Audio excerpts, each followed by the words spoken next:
Shalom, shalom, mes bien-aimés frères et sœurs. Donc aujourd'hui, on va partager sur un thème. Donc le thème, ça va être les chrétiens parlent et écrivent toujours en s'appuyant avec des versets bibliques. Donc un chrétien ou une chrétienne, quand, quand le chrétien ou la chrétienne parle, ou quand il s'exprime, ou quand il écrit euh, des messages, et donc ils doivent toujours finir leur- leurs écrits ou finir leur discours avec un verset biblique. Toujours avec un verset biblique. Pourquoi? Alors, on va lire juste un verset et après on va développer tout ça. Donc, on va lire Jean 15, verset 7. Que Jésus-Christ sanctifie sa parole. Je vais lire, si vous demeurez en moi et que mes paroles demeurent en vous, demandez ce que vous voudriez et cela vous sera accordé. Voilà, rien que cette parole, on voit bien que Dieu nous dit que si vous demeurez en moi et que mes paroles demeurent en vous. Donc c'est sur cette phrase que nous allons essayer avec l'aide du Saint-Esprit de développer, mais sur une autre vision. Voilà, donc ici, Dieu nous demande simplement que nous puissions euh, garder sa parole dans nos vies. Et on sait tous, mes bien-aimés, que la parole, c'est la Bible. Et on sait tous que la parole, c'est Jésus-Christ. Pour appuyer cela, on va repartir dans Jean 1, verset 1, que tout le monde connaît, enfin, on connaît tous. Hein, donc, c'est là où il est dit, au commencement était la parole, et la parole était avec Dieu, et la parole était Dieu. Donc là, je suis à Jean 1, verset 1. Il y était au commencement avec Dieu. Elle était au commencement avec Dieu. Verset 3. Toutes choses ont été faites par elle et rien de ce qui a été fait n'a été fait sans elle. Elle était la vie et la vie était la lumière des hommes. La lumière, lui, dans les ténèbres et les ténèbres ne l'ont point reçu. Voilà. Quand on va suivre, quand on va continuer, on va se rendre compte que c'est la lumière, c'est Jésus-Christ. Donc Jésus-Christ, la lumière, c'est la parole. Voilà. Donc rien que ces deux versets, tout est dit, mes bien-aimés. Un chrétien, quand il parle, ou pour conseiller un frère, ou pour conseiller une sœur, une chrétienne, quand elle s'exprime, ou quand elle écrit des messages, soit pour encourager des bien-aimés, il est important, mes bien-aimés, que nous, chrétiens, que nous puissions finir nos discours, nous puissions finir nos écrits par un verset biblique. Pourquoi? Parce qu'il est important que nous puissions parler avec Jésus-Christ. On ne peut pas, nous, chrétiens, s'exprimer ou écrire des messages, mes bien-aimés frères et sœurs, sans pourtant utiliser Jésus-Christ, qui est la parole. Les chrétiens ou chrétiennes doivent toujours parler avec Jésus-Christ, qui est la parole. Doivent toujours écrire leur message avec Jésus-Christ. Pourquoi? Parce que en utilisant Jésus-Christ, il y a de l'impact. Si, par exemple, moi, je conseille à un autre frère parce que le frère, il est abattu, ou le frère, il est dans la dépression, ou le frère, il a des problèmes, il va pas bien, mes discours à moi, qui suis charnel, c'est vrai. Je vais peut-être parler pour le calmer. Mais si moi, j'utilise la parole, c'est la parole qui est la vie, la parole qui est Jésus-Christ. Cette parole qui va toucher son cœur, cette parole qui est Jésus-Christ, qui va le fortifier et va permettre à ce que le frère ou même la sœur ne puisse plus tomber dans les soucis, dans les inquiétudes, mes bien-aimés. Donc nous sommes charnels. Nous sommes les humains. On a des péchés, on a pas mal de choses, des fois on tombe et des fois on se relève. Mais quand nous utilisons Jésus-Christ, qui n'a jamais péché, quand nous utilisons la parole, ou quand nous utilisons un verset pour encourager un frère, quand nous utilisons un verset pour soutenir une sœur, ce verset, ou qui est la parole, qui est Jésus-Christ, va faire son effet, va relever réellement la sœur qui était abattue, va réellement guérir la sœur on va dire, qui était sombrée dans la dépression. C'est la parole, mes bien-aimés, c'est pas nous. C'est pas le fait de prendre le téléphone ou le fait de parler à un frère que nos actions va fortifier le frère. Non, mes bien-aimés, les chrétiens doivent toujours utiliser la parole parce qu'ils savent que c'est la parole qui fortifie, que la parole qui relève. Et en faisant ainsi, mes bien-aimés, nous aussi, ça nous fortifie. Pourquoi? Parce que ça nous permet de creuser dans la Bible et effectivement de voir plusieurs paroles qui encouragent l'autre qui est en face de nous. Mais aussi, ça nous permet de garder la parole de Christ en nous. Puisque, rappelons-nous, bien-aimés, nous avons lu dans Jean 15, verset 7, où il est dit, si vous gardez mes paroles, si mes paroles demeurent en vous. Donc, nous devons, mes bien-aimés, garder les paroles de Christ dans notre cœur, de manière à ce que, quand nous marchons de façon par réflexe et que nous posons des actes qui n'est pas conforme à la Bible, à ce moment-là, nous demandons pardon au Seigneur. Mais comment faire? Comment avoir cette conscience que nous sommes dans le péché si nous ne lisons pas la Bible, si nous ne gardons pas cette parole en nous et si nous orientons pas notre corps à s'habituer à lire la Bible, à mémoriser les versets bibliques et à s'exprimer en utilisant aussi les versets bibliques. Eh bien aimé, je donne un exemple. J'ai une sœur en face de moi qui est sombrée dans la dépression parce que soit on l'insulte à l'école ou soit on se moque d'elle à l'école ou à l'université, voilà, ou au travail. Certes, je viens avec mes discours pour la consoler. Mais mes discours, mes bien-aimés, n'a pas d'effet, n'a pas de force spirituelle, n'a pas de force. C'est vrai. À l'instant T, la sœur, en m'écoutant, elle va être bien parce que je la fortifie, je l'encourage. Mais quand elle va se séparer de moi, ces soucis, cette dépression vont encore revenir. Or, si nous utilisons la parole de Dieu qui dit que aie confiance au Seigneur, quand tu es dans les difficultés, quand tu es dans les soucis, ferme ta porte, prie, et le Seigneur qui est dans le secret avec toi, il va t'exaucer. Ou, on utilise un autre verset qui dit que déchargez tous vos soucis et vos fardeaux au pied de la croix. Et Jésus-Christ, lui qui est avec nous, qui est là, qui est visible, l'Esprit Saint de Dieu, qui est toujours avec nous, va nous fortifier. Et effectivement, tout ce qui est fardeau va disparaître dans notre intellect.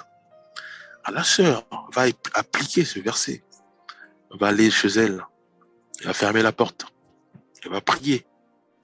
Et à ce moment-là, Dieu va se déployer puissamment dans sa vie et la dépression et toute cette situation de moquerie va disparaître dans sa vie. Où elle applique la prière en disant que Seigneur, j'ai parlé à un frère, j'ai parlé à une sœur en Christ. Elle m'a conseillé de décharger tous mes fardeaux à tes pieds. Maintenant, Je ne pense plus aux harcèlements de mes collègues de travail, de mes amis à l'école. Je ne pense plus à tout ce qui m'arrive. Maintenant, je laisse tout entre ta main. Maintenant, comme tu as dit dans ta parole, maintenant, je prends ton joug qui est doux et léger. La sœur va prier et on sait tous que après c'est le Saint-Esprit qui est avec nous, qui est réel, va fortifier puissamment la sœur. Mais bien aimé, voilà nous l'importance de parler avec des versets bibliques, l'importance d'écrire avec des versets bibliques.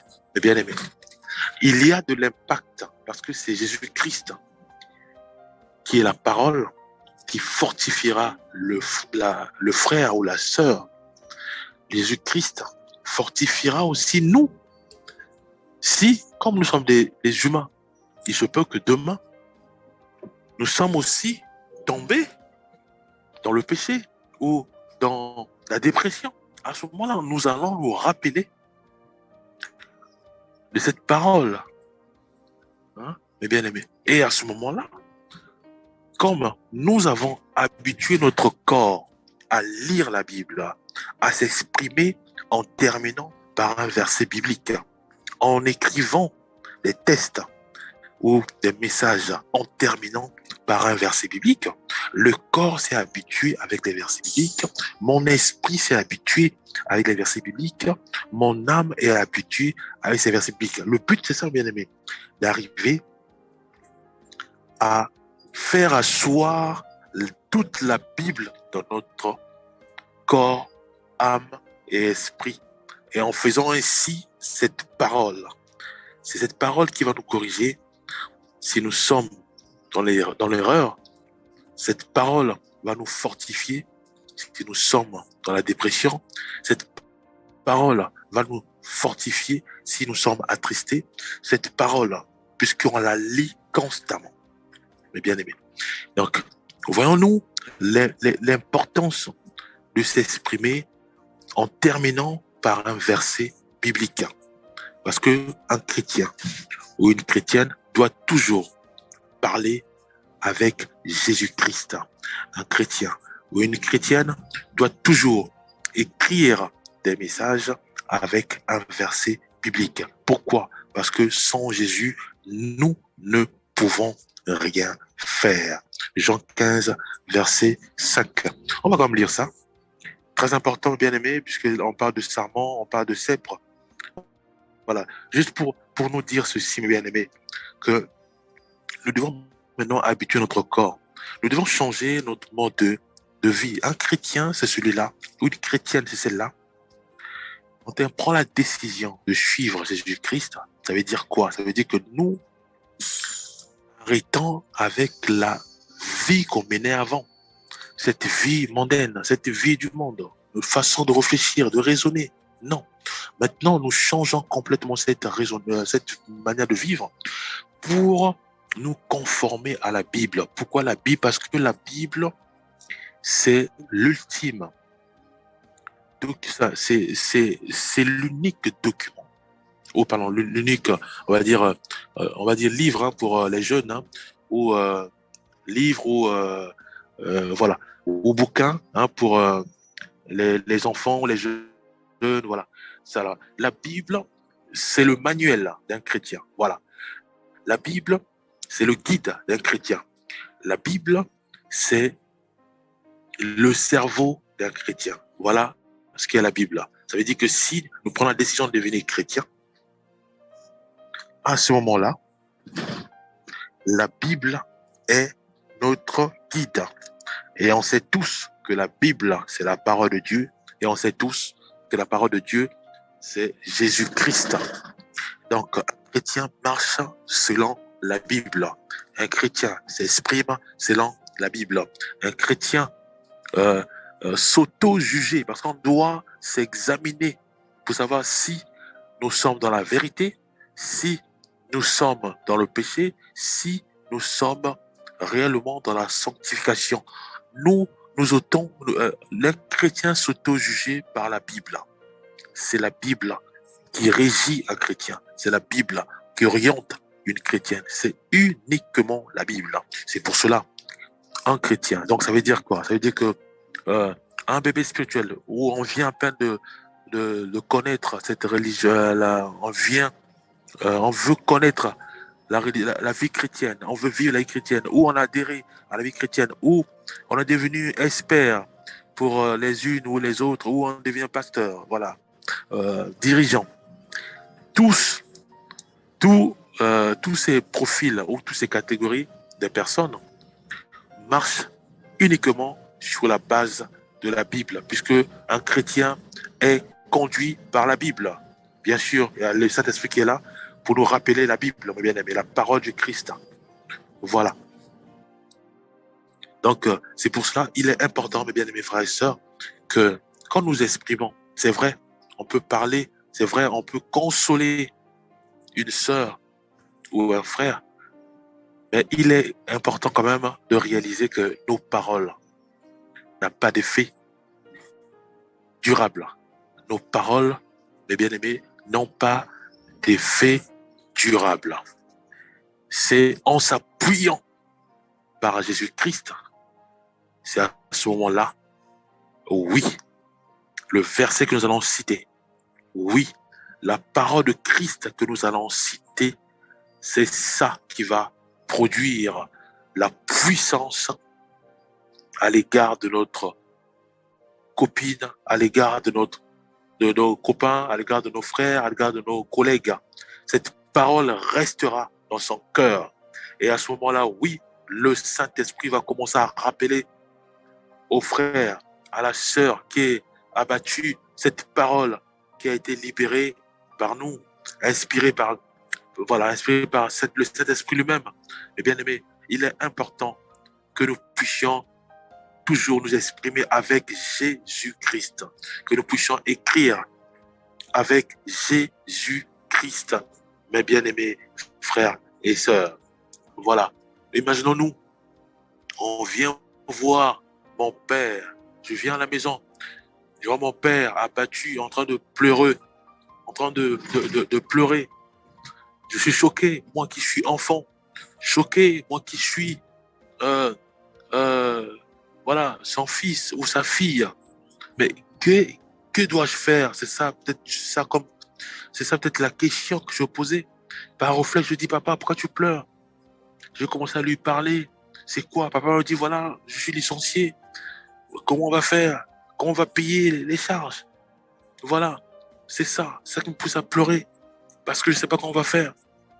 Voilà, à ce moment-là, nous devons réaliser que certes, on va beaucoup parler. Papa, il va s'arrêter de pleurer, ou maman aussi, il va s'arrêter de pleurer. Mais si on fait ainsi, ça veut dire qu'on a échoué. Bien que mon père ne pleure plus, bien que ma mère ne pleure plus, mais si nous parlons sans utiliser Jésus-Christ, nous avons échoué. Nous devons dire à notre papa ceci, que c'est Dieu qui donne et c'est aussi Dieu qui reprend. C'est Dieu qui bénit et c'est aussi Dieu qui enlève. Un peu les paroles de Job, mes bien-aimés. Dieu a donné, Dieu a repris, que son nom soit béni, mes bien-aimés. Nous devons ramener notre papa, notre frère, notre sœur, notre mère, notre grand-père à la parole qui est Jésus-Christ. Cette parole-là va faire effet à mon père. Cette parole-là va faire effet à ma mère. Mes bien-aimés, je ne peux plus, moi, chrétien, moi, chrétienne, m'exprimer, consoler mon père, ma mère, ma sœur, avec mes propres mots. Non. Si je le fais ainsi, j'ai encore échoué. Je dois utiliser Jésus-Christ. Je ne peux pas, moi, m'exprimer sans Jésus-Christ. Un chrétien ou une chrétienne doit toujours s'exprimer avec Jésus-Christ. Parce que Jésus-Christ, c'est la parole. C'est lui qui va rétablir mon père. C'est lui qui va rétablir ma mère. Si elle est licenciée, c'est Jésus-Christ qui va consoler ma grand-mère. Si elle est sombrée dans les soucis, dans la dépression, mes bien-aimés. Donc, il est important, mes frères et sœurs, quand nous écrivons les messages, quand nous écrivons des tests, soit pour consoler, soit pour conseiller, soit pour exhorter, mes bien-aimés, terminons nos messages par Jésus-Christ qui est la parole, donc par les versets bibliques. Quand nous exprimons à l'aide des téléphones, soit en appelant une copine, soit en appelant mon père, ma mère, mes bien-aimés. Je vous ai dit tout à l'heure que la vie chrétienne, c'est une vie qui est différente de la vie d'autrefois, avant qu'on devienne chrétien ou chrétienne. C'est pour cela, un chrétien ou une chrétienne, quand elle s'exprime, quand une chrétienne s'exprime, c'est toujours avec les versets bibliques, en terminant toujours avec un verset biblique. Eh bien, mes frères et sœurs, quand nous prenons le téléphone, nous devons toujours terminer par un verset biblique, terminer par une prière, terminer par une prière, mes bien-aimés, frères et sœurs. Voilà ce que je tenais à partager, à nous partager, puisque je suis concerné. Hein, donc, ne croyez pas que je suis saint. Non, seul Jésus-Christ est saint. Donc, nous nous encourageons mutuellement. Donc, un frère aussi peut, ou une sœur aussi peut aussi m'exhorter. Voilà, je vais suivre puisque les chrétiens marchent selon la Bible, selon la parole du Seigneur. Voilà, la Bible nous dit simplement que la foi vient de ce qu'on entend et ce qu'on entend vient de la parole de Christ. Donc ça veut dire que si une sœur vient m'exhorter, un frère vient m'exhorter, en s'appuyant avec Jésus-Christ, si moi je rejette ce frère ou je rejette cette sœur, je ne suis pas chrétien.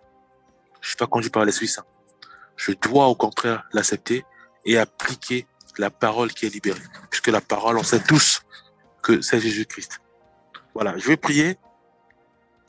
Père Céleste, toi qui as tant aimé le monde, tu as envoyé ta parole, qui est Jésus-Christ, sur la terre. Lui qui est venu, il a fait un grand travail pour réconcilier les hommes au Père. Aujourd'hui, il est assis à la droite du Père, intercédant pour nous. Et nous savons tous, avant qu'il parte, il nous a dit que le consolateur, l'esprit de vérité, lui, il viendra de la part du Père pour nous enseigner et nous rappeler ta parole, la parole de Christ. Aide-nous, Père Céleste, à aimer cette parole, à la garder dans notre cœur. Mais aide-nous à réaliser que nous sommes devenus chrétiens. Et en tant que chrétiens, nous devons aussi marcher selon la Bible. Nous devons marcher selon le modèle, notre modèle qui est Jésus-Christ, uniquement Jésus-Christ. Jésus-Christ parlait par la parole. Jésus-Christ, quand il consolait par la parole. Jésus-Christ, quand il nourrissait par la parole. Père, aide-nous à parler, pas par nous-mêmes, parce que nos paroles ne soutiennent pas, nos paroles n'affirment pas, mais la parole de Christ, oui, affermit, console, soulage. Nous te le supplions, aide-nous à s'exprimer en terminant par la parole, par les versets bibliques. Aide-nous aussi à prier. Aide-nous aussi quand nous écrivons des textes, que nous puissions terminer nos messages ou les textos par la parole. Au nom puissant de Jésus-Christ, nous avons ainsi prié. Amen.